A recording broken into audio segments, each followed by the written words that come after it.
Amém? Que bom ver vocês. Que bom estar aqui. Amém? Tem uma palavra poderosa para o seu coração.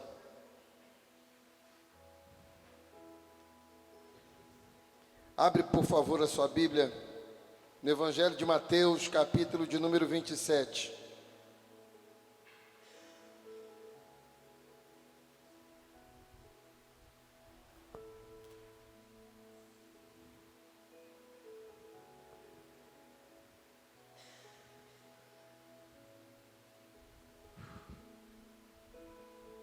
Mateus 27, verso de número 57.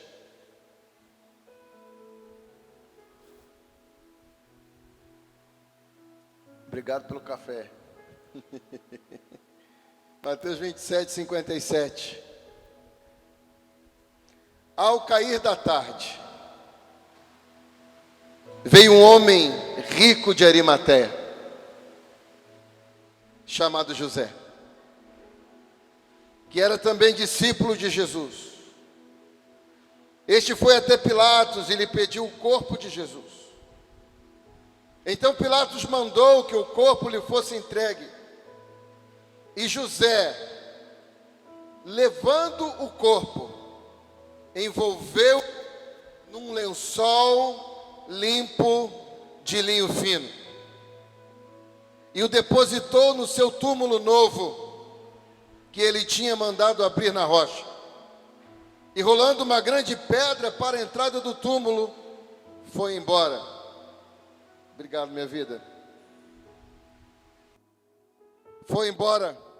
Estavam ali sentados na frente do túmulo Maria Madalena e a outra Maria.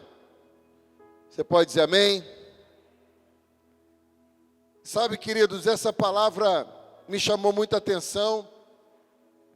É uma palavra que tem muito a ver com muitas coisas que têm acontecido nos últimos dias. Não digo nos últimos dias nossos, mas nos últimos dias, nesses dias da igreja.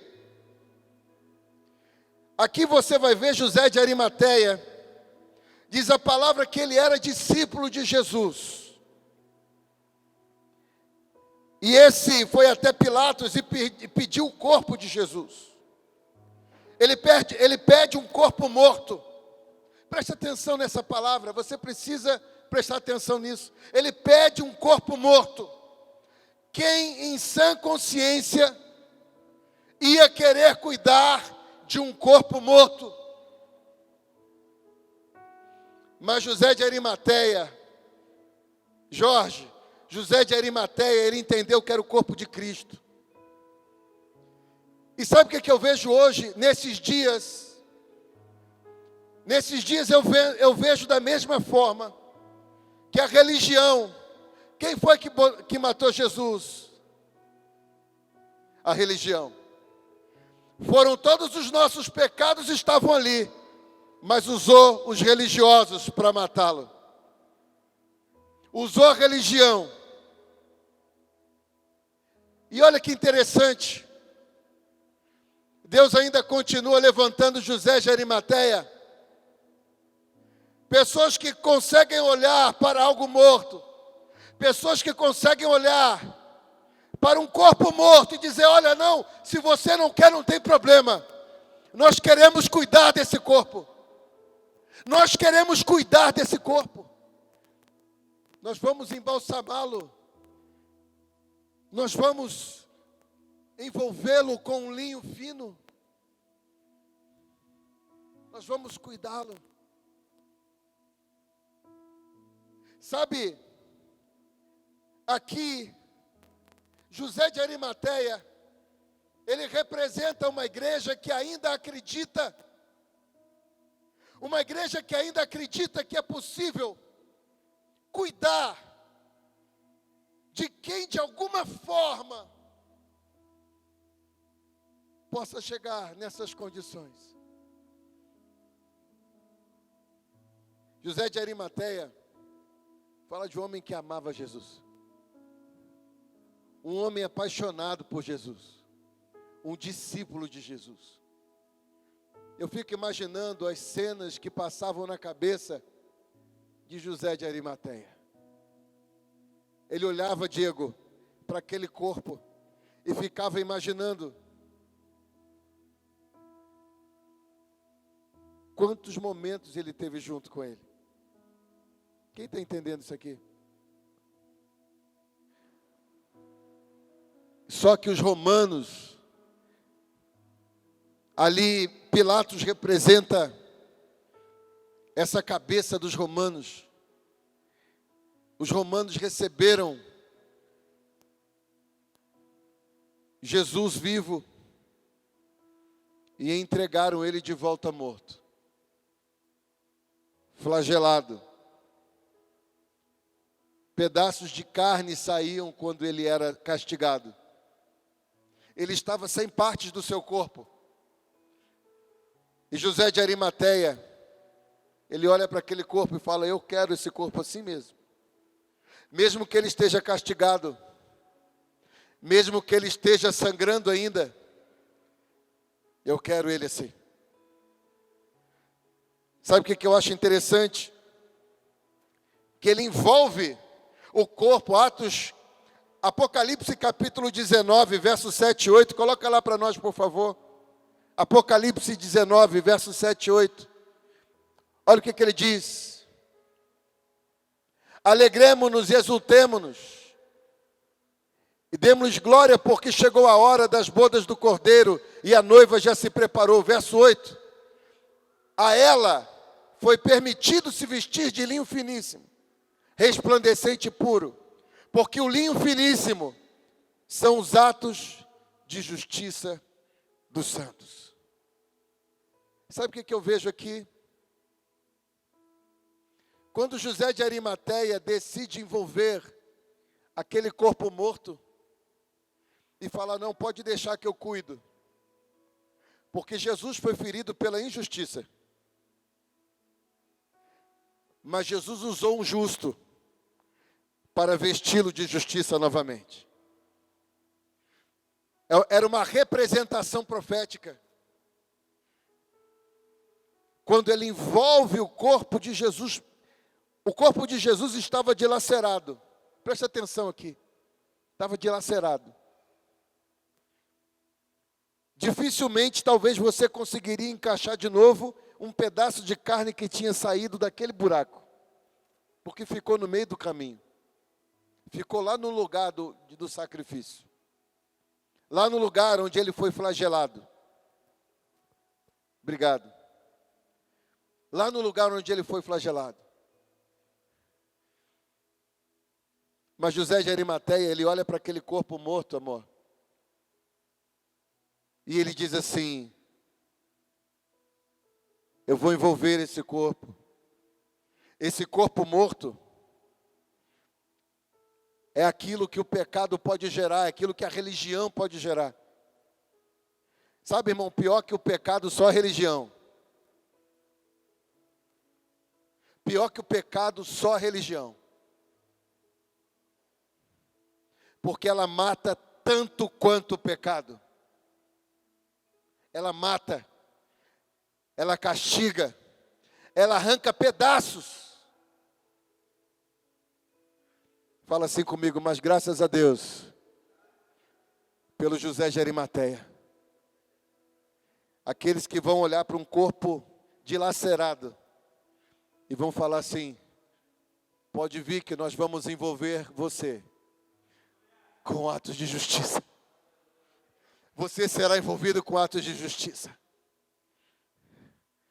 Você será envolvido com a justiça que faltou quando você foi dilacerado. Não tem nada mais forte do que o amor.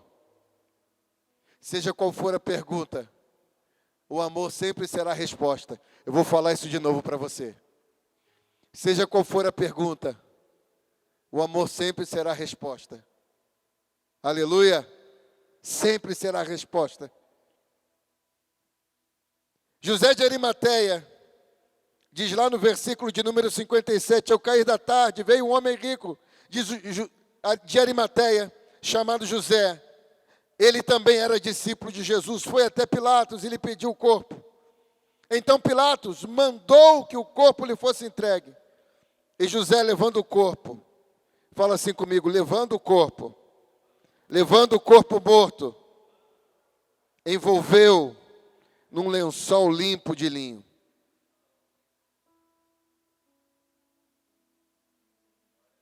Nós estamos vivendo tempos em que o corpo continua sendo dilacerado. Escuta isso. Enquanto o pecado e a religião, infelizmente, puderem, eles vão continuar dilacerando. Eles vão continuar dilacerando. Vão continuar rasgando. E sabe qual é o pior? É porque às vezes vem com boa aparência, mas continua rasgando. Continua rasgando. E eu vejo, sabe, queridos, um cuidado de Deus ao nos envolver, ao cuidar de nós. Salmo 118, verso 7. O Senhor diz: o Senhor está comigo por meio daqueles que me ajudam. Olha para a pessoa que está do seu lado. Fala assim comigo: ah, que bom que você está aqui. Olha para a pessoa que está atrás de você. Fala: ah, que bom que você está aqui. Amém? Porque o Senhor está com você por meio daqueles que te ajudam.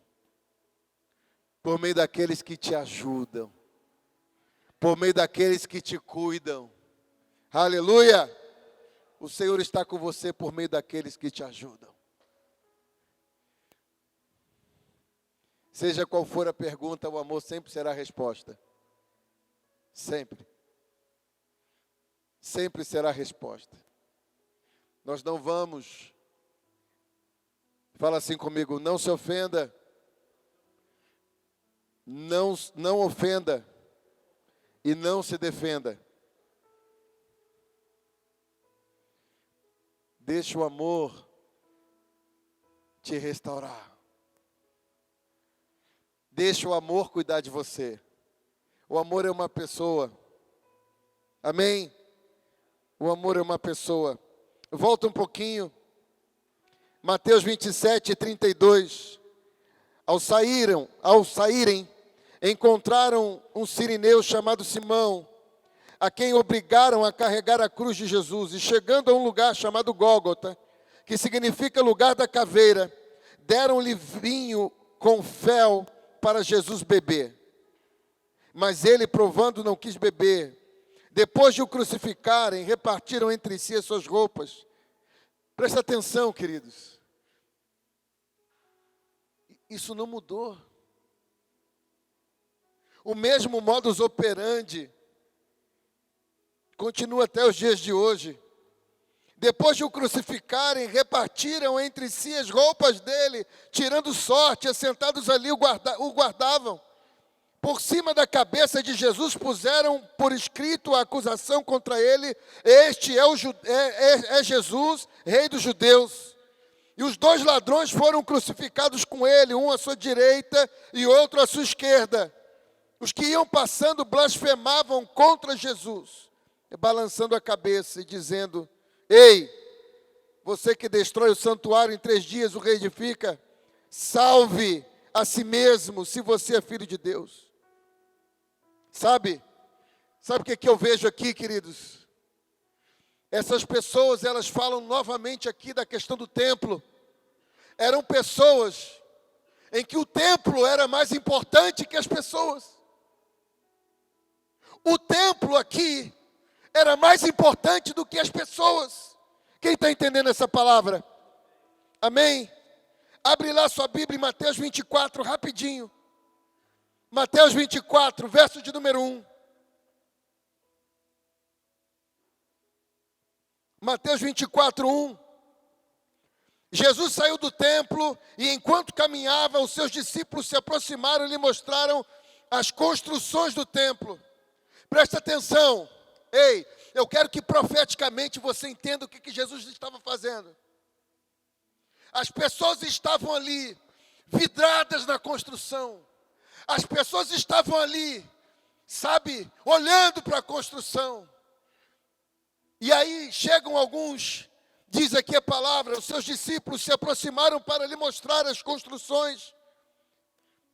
Os discípulos queriam mostrar algo que Jesus estava saindo dali, presta atenção. Os discípulos foram mostrar a Jesus, queriam mostrar a Jesus algo, e a palavra fala que Jesus estava saindo do lugar que eles estavam mostrando. Os discípulos estavam com os olhos nas construções do templo. E o que Jesus faz? Diz a palavra em Mateus 24, ele está saindo. Vocês estão conseguindo enxergar? Deixa eu fazer uma figuração aqui rapidinho. Filho, vem cá rapidinho. Correndo. Isso. Vem ali, rapidinho. Deixa eu bagunçar o negócio um pouquinho aqui.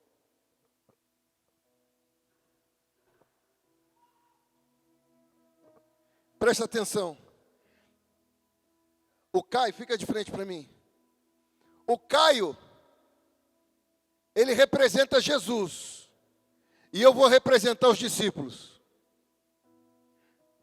Jesus, ele está saindo do templo. Olha só, eles estão em movimento inverso.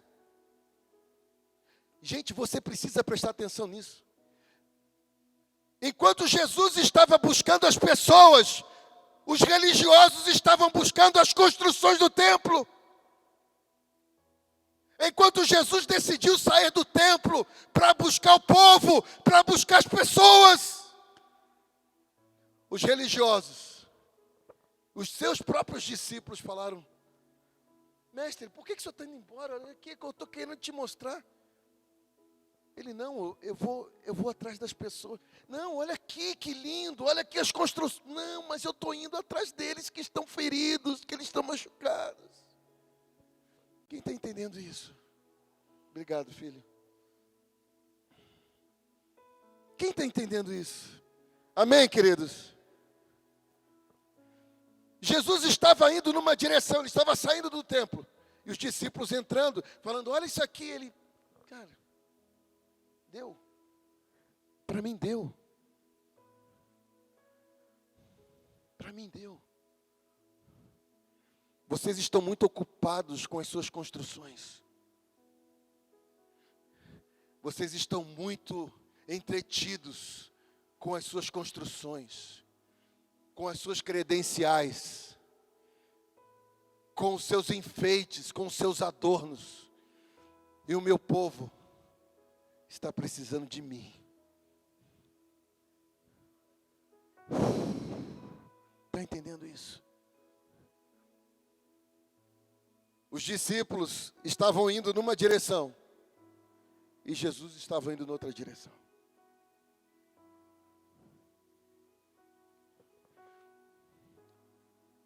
Sabe, uma das coisas que eu tenho mais temido nesses dias é perder a sensibilidade do coração de Cristo. Eu tenho temor disso, irmão. Eu tenho. A gente não pode perder. A gente não pode querer estar no lugar que ele já saiu. Você está entendendo isso? Ele sai. E os discípulos falam, Jesus! Olha aqui, Jesus! Olha que coisa linda! Olha aqui, ó! Olha aqui essa construção. Isso mostra Jesus olhando para um lado e os discípulos olhando para o outro lado. Isso mostra Jesus olhando para fora e outros olhando só para dentro.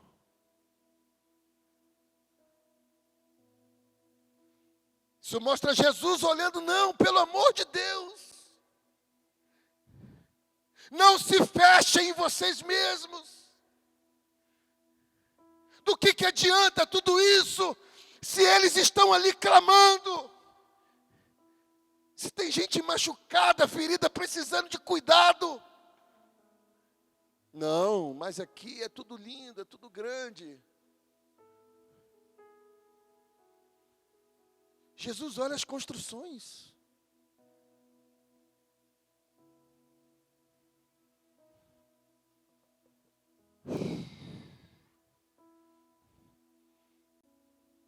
E aí, quando a gente continua olhando para as construções,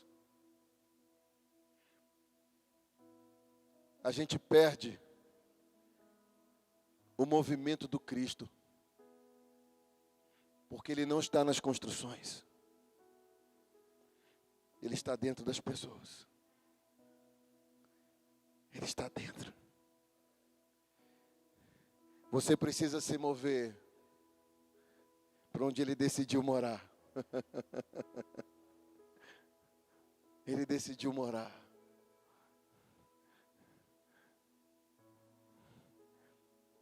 Meu Deus.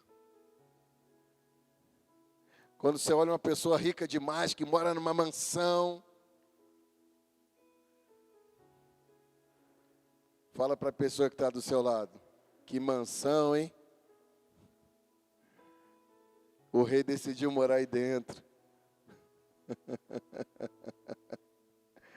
Agora olha para ela, fala de verdade, olhando para ela: que mansão, hein? Que mansão. Ele decidiu viver aí.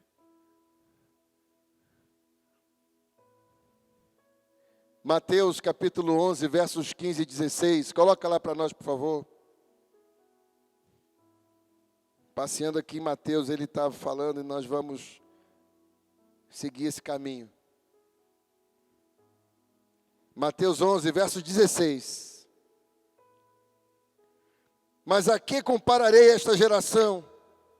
Esta geração é semelhante a meninos que sentados nas praças gritam aos companheiros: nós tocamos flauta, mas vocês não dançaram. Entoamos lamentações, mas vocês não choraram. O que isso quer dizer, querido? Quando você vê Jesus saindo do templo e os discípulos querendo idolatrar o templo, quando você vê Jesus indo numa direção e alguns outros discípulos indo em outra direção, quando você vê aqui que ele diz que no momento que ele estava tocando flauta, eles não dançaram, no momento que eles estavam tocando lamentações, eles não choraram. Ele está falando de uma geração desconectada do coração do Cristo. Uma geração que não está entendendo para onde Cristo está se movendo. Que não está percebendo que Cristo ainda continua sendo Cristo da simplicidade, da mesa. Eu não sei o que ele devia ter naquele tempo, mas devia ter alguma coisa parecida com um cafezinho, irmão. Que eu amo um cafezinho. É bom sentar numa mesa, né, Alain, pastor Alain? Tomar um café, prosear um pouco, sorrir um pouco.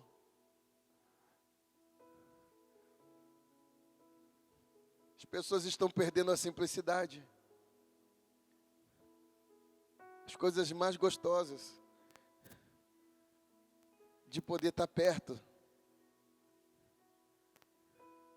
Existem coisas que estão tomando o lugar do Cristo. Aqui compararei esta geração a meninos. Fala assim comigo: quem não entende o coração do Cristo é um menino, independente da idade.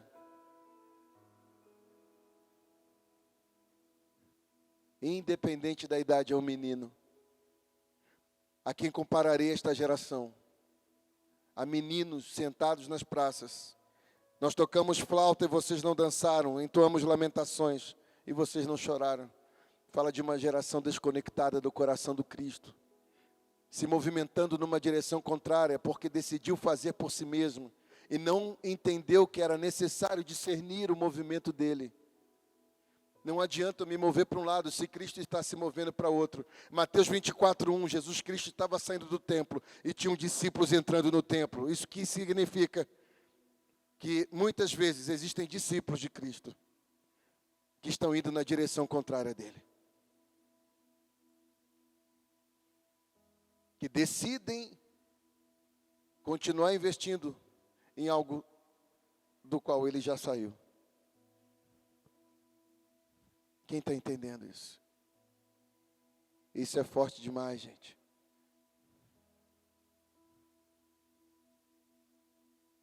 E aí, sabe o que acontece?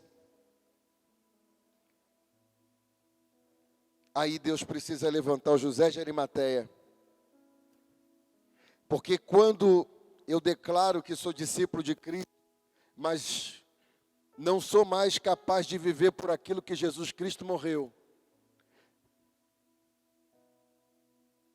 eu vou acabar castigando. Fala assim comigo, a igreja, de novo a igreja, tem as suas medidas, tem as medidas de Cristo.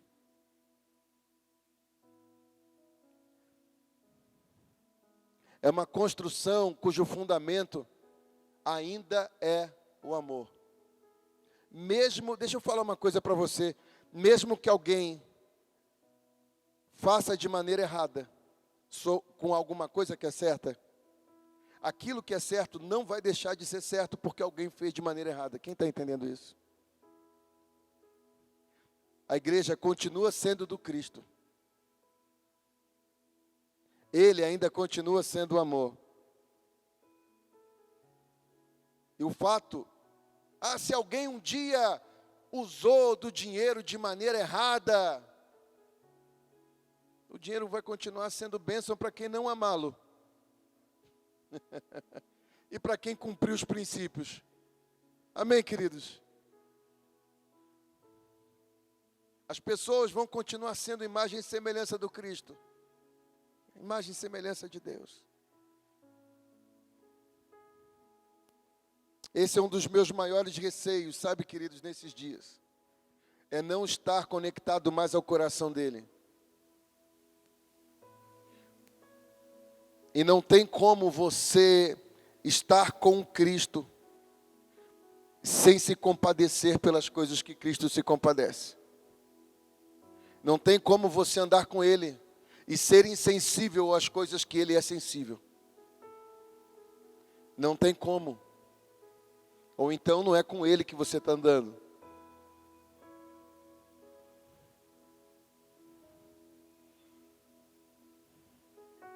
Sabe, Cristo, Ele fez todas as coisas por causa do Pai. Por causa do Pai, do amor ao Pai. Qualquer coisa que o Pai determinasse para que Cristo viesse a fazer. Obrigado, como eu não abri a minha, né?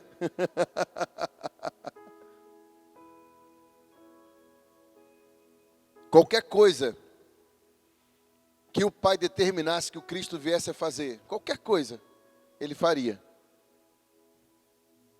Porque a natureza do Cristo sempre foi de obediência e de honra. A obediência é fruto do mandamento. A honra é fruto do relacionamento. Eu vou falar isso de novo para você. A obediência é fruto do mandamento. A honra é fruto do relacionamento. Você só consegue honrar com quem você se relaciona em amor. Ninguém consegue honrar com quem não se relaciona em amor. E se não há honra, é porque nunca houve amor. Porque o amor sempre vai honrar. O amor sempre vai honrar. A lei foi um caminho de obediência para reconstruir um lugar de honra. Lucas 17:10, a palavra fala, servos inúteis. Olha o que ele fala lá. Assim também somos servos inúteis, porque fizemos apenas Fala assim comigo, o que devíamos fazer. O que é fazer o que deve fazer? É obedecer. Fazer o que, tem outra tradução, fazer o que foi mandado. Outra tradução diz, porque fizemos apenas o que nos foi mandado. Fala assim comigo, existe um nível maior. Fala assim comigo, a obediência é uma bênção, mas a honra é o projeto original. No Éden não havia lei, porque no lugar onde há relacionamento não precisa de mandamento.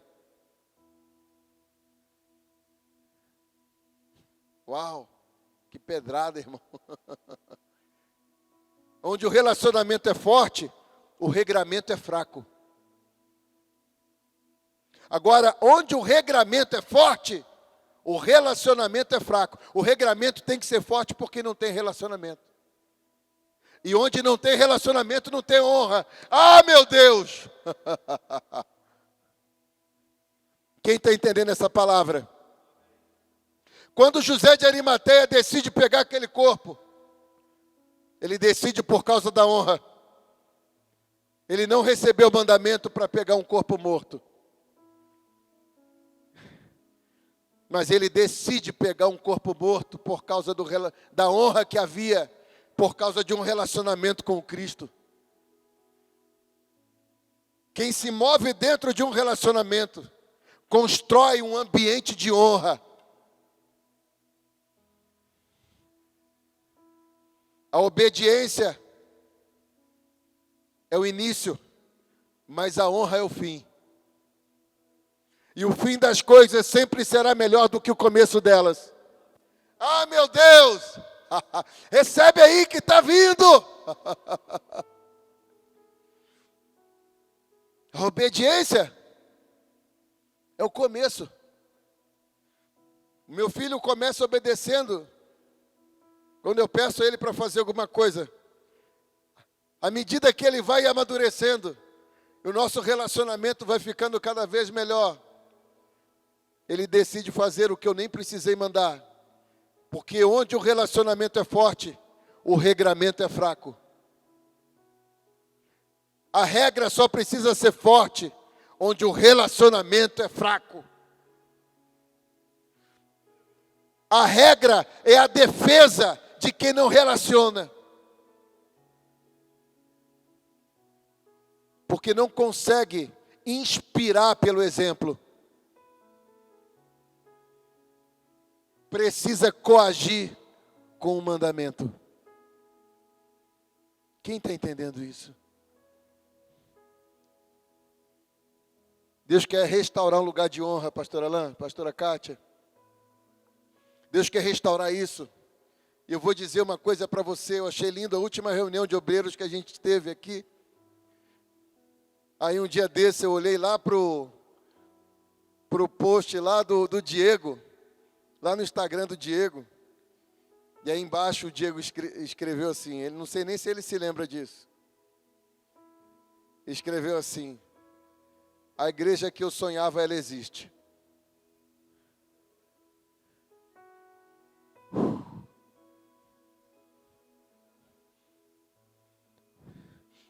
Ela existe. Porque Ele é o Cristo.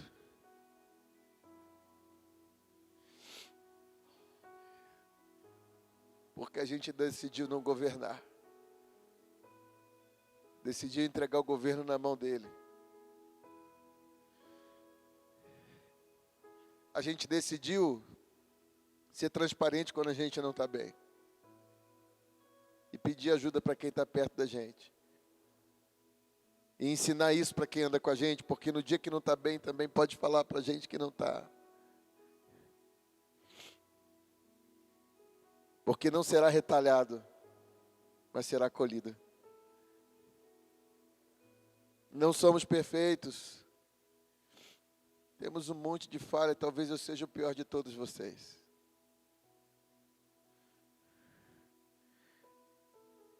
Mas talvez eu seja também um esforçadão, que eu não desisto. Eu falo, Jesus, eu não quero morrer sem parecer contigo.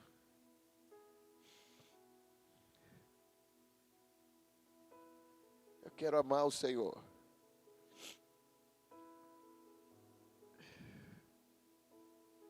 E quero me sentir amado por Ele também.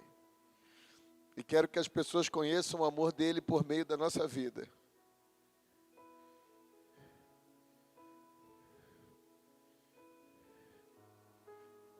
Não tem estrela aqui, irmão. Não tem estrela. Tem alguém igualzinho a você. Assim como ligamos para vocês,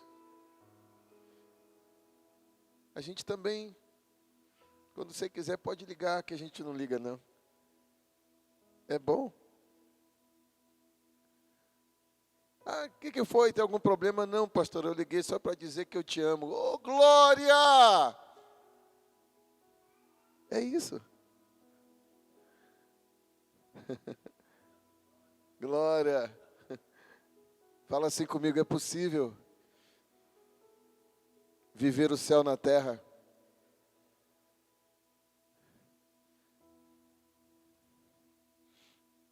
Ah, queridos. Sabe algo que nós não somos julgadores, nós somos remidores. Nós não estamos aqui para apontar ninguém, por pior que seja o erro. Mas nós decidimos construir uma parede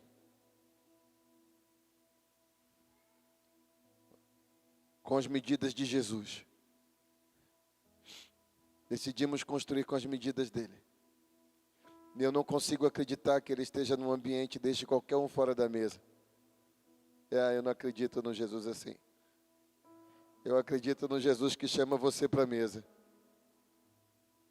Eu acredito no Jesus que anseia em estar com você. Que sonha, que tem prazer em estar perto de você.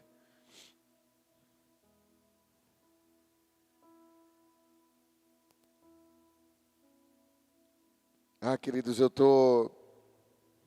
à medida que o tempo passa, sabe, a gente vai amadurecendo sim, mas nós não podemos nos apartar desse amor que está nele. Lê comigo lá Romanos 8, por favor. Romanos 8.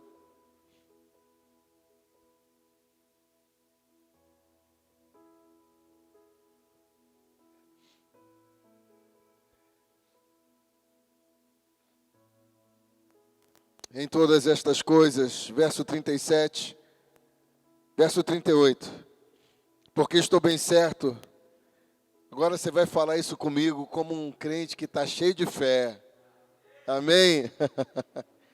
Fala assim comigo, porque eu estou bem certo, de que nem a morte, nem a vida, nem os anjos, nem os principados, nem as coisas do presente, nem do porvir, nem os poderes, nem a altura, nem a profundidade, nem qualquer outra criatura poderá nos separar do amor de Deus que está em Cristo Jesus. Aplauda o nome do Senhor em nome de Jesus. Nada vai nos separar desse amor. Nada vai nos separar desse amor. Nada vai nos separar desse amor. Nada vai nos separar desse amor. Eu estava vindo para cá, no caminho eu pedi para minha esposa para ela ler algumas coisas, e isso é muito comum quando a gente anda de carro. Às vezes Deus fala comigo e eu falo, amor, lê, enquanto eu estou dirigindo, vai lendo esse texto aqui para mim. Porque Deus, Ele dá o texto e dá o que é para ler. E aí ela vai lendo, eu vou ouvindo, eu vou entendendo o que Deus está querendo dizer. E aí o Senhor falou para mim me lembrou de um texto de um rapaz, de um menino muito antigo na Escritura, que todos aqueles que amam a palavra vão se lembrar dele. O nome dele era Mefibosete. Você lembra de Mefibosete? Um nome muito bonito para você botar no seu filho. Como a gente já teve, as trompas estão ligadas aí da minha esposa. Não tem mais o risco de botar de Mefibosete o nome. Nem de Sofonias ou Abacuque. Tem os netos, né, irmão? Aí, Caio. Mefibosete. Mefi. A pessoa vai falar, é seu filho? Não, é Mefibosete, irmão. E Mefibosete, era alguém da família de Saul. Lá em 2 Samuel, capítulo 4. 2 Samuel, capítulo 4, no verso de número 4. Eu pedi para ela ler.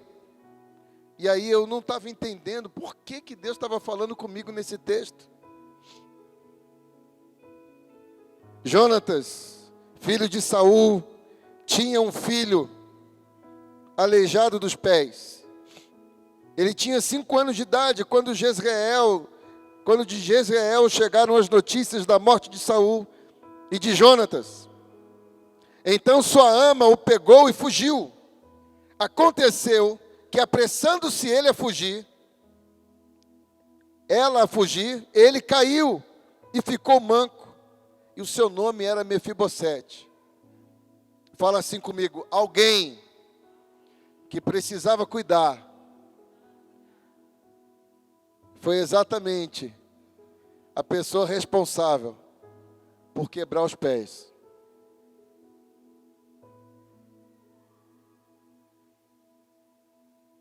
Quem precisava cuidar foi quem quebrou os pés. E a palavra fala que, aqui mesmo já diz que ele ficou aleijado. Depois, lá no capítulo de número 9, olha que coisa linda.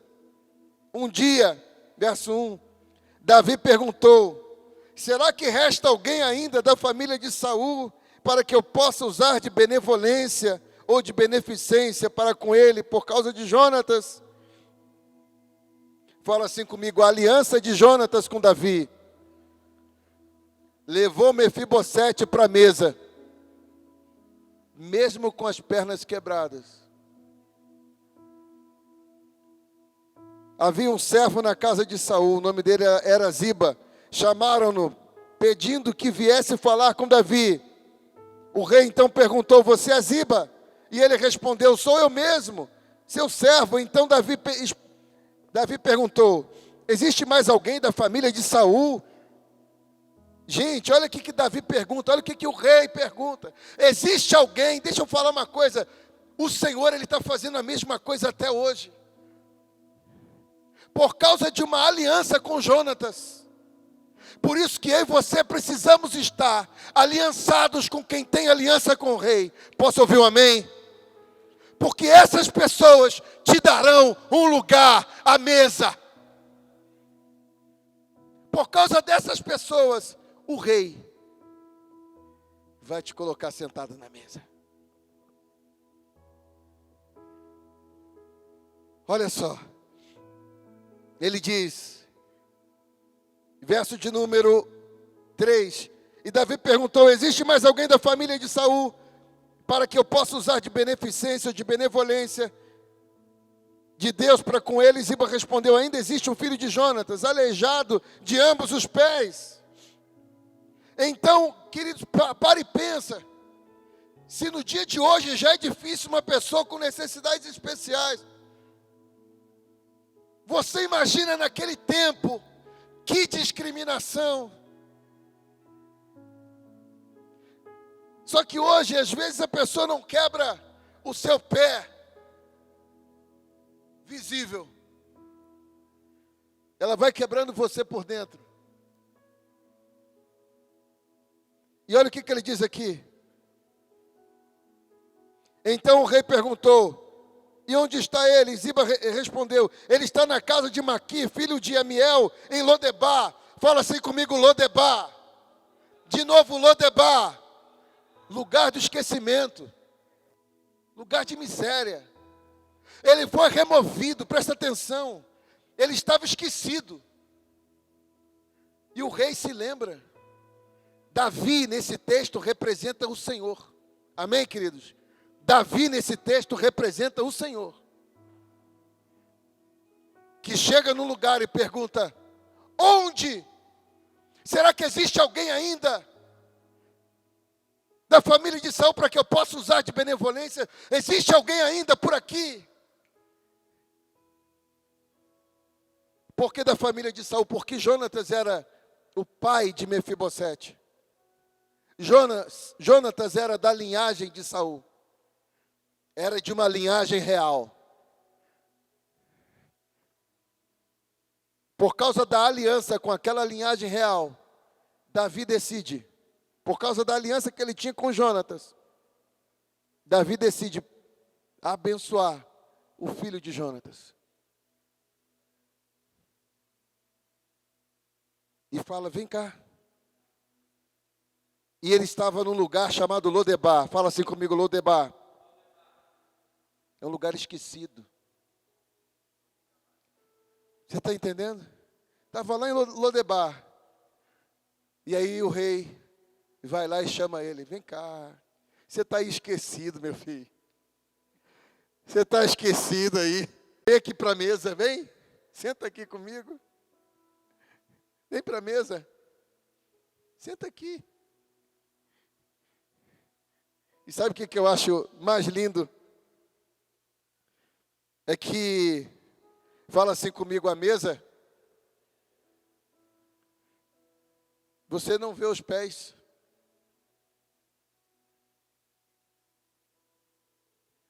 A deficiência que ele tinha, preste atenção nisso. No ambiente da mesa, não fazia diferença. Deixa eu falar para você. Independente da limitação que você tenha, quando Deus te chama para um ambiente de mesa, essa deficiência que você tem,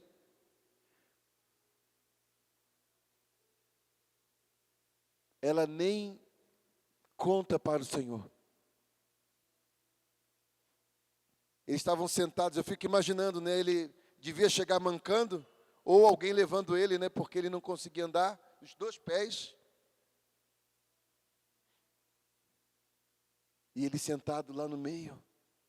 Caramba, eu estava lá em Lodebar, esquecido.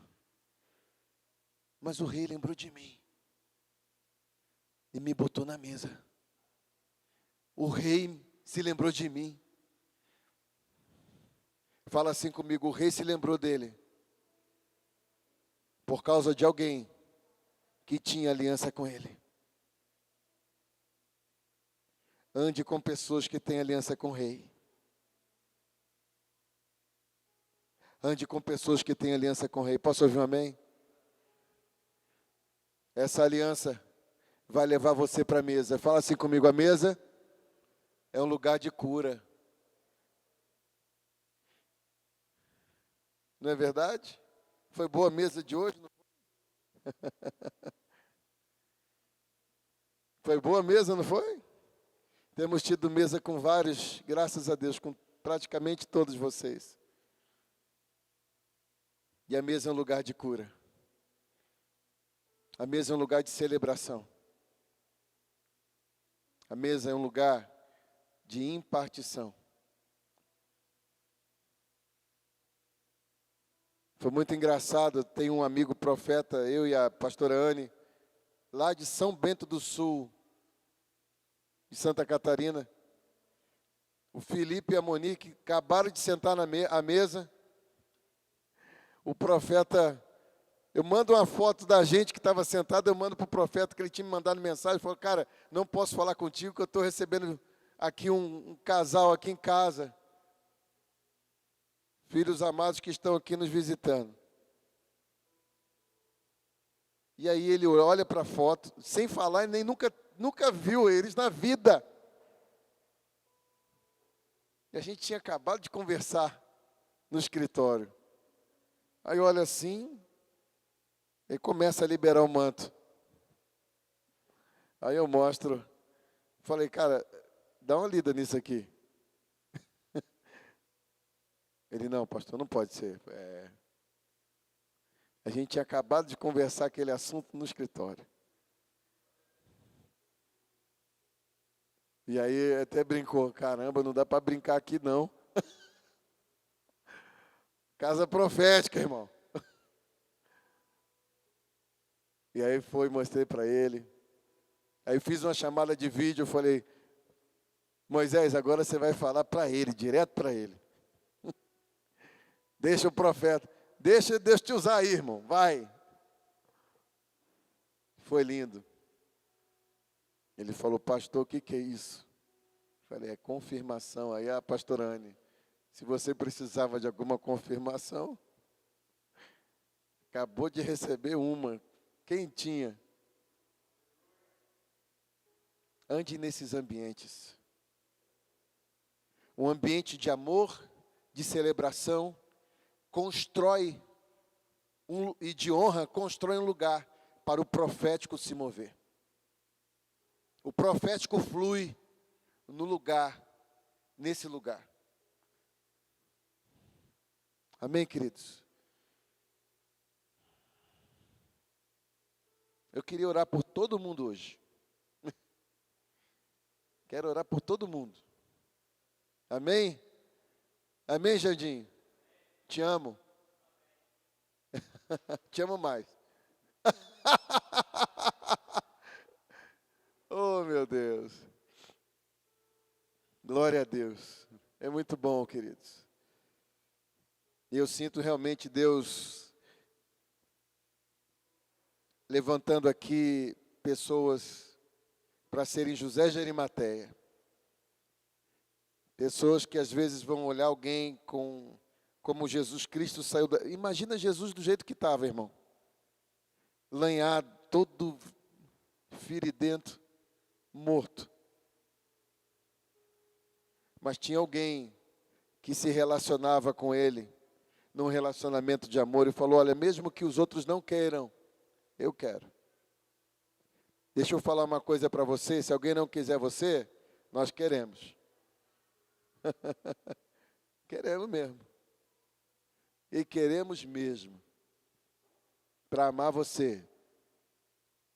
Para abraçar você. E para botar você sentado na mesa. A gente tem defeito. A gente talvez tem marcas como o Mefibosete. Eu tenho algumas marcas na minha vida que se eu pudesse eu não teria. Eu não teria. Tem algumas marcas que se eu pudesse eu não teria. Coisas que já me deram muita vergonha. Se eu pudesse rasgar algumas páginas, mas o Senhor fala, não, isso faz parte. É a sua história. É de lá que eu levantei você. Você é um improvável. Então você está no lugar certo. Porque eu entendo você se você for um. Se você for um improvável, eu entendo você. Porque eu também sou. Né, Janderson? Está aí, não era... Aos olhos dos homens, não era nem para estar vivo. Mas está aí, vivo, forte, trabalhando, cuidando da sua família, dos seus filhos.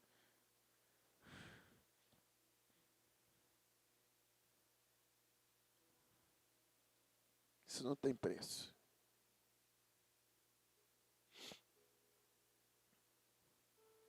Deixa eu falar para você uma coisa. Jesus Cristo estava saindo de um lugar e os discípulos, olha isso aqui, olha essa construção. Eu fico imaginando ele, meu Deus, eles não aprenderam ainda. Eles ainda não aprenderam o que me importa, o que toca meu coração. Aquele que estava com frio deste de vestir, o que estava com fome deste de comer. Porque quando fizestes isso, algum desses pequeninos estavam fazendo a mim, diz o Senhor. E é isso que importa para Jesus. Sabe, não importa o que você possa ter vivido. Não tem nenhum tipo de cenário que o Senhor não possa mudar. Nada que o Senhor não possa transformar. Eu queria orar com você.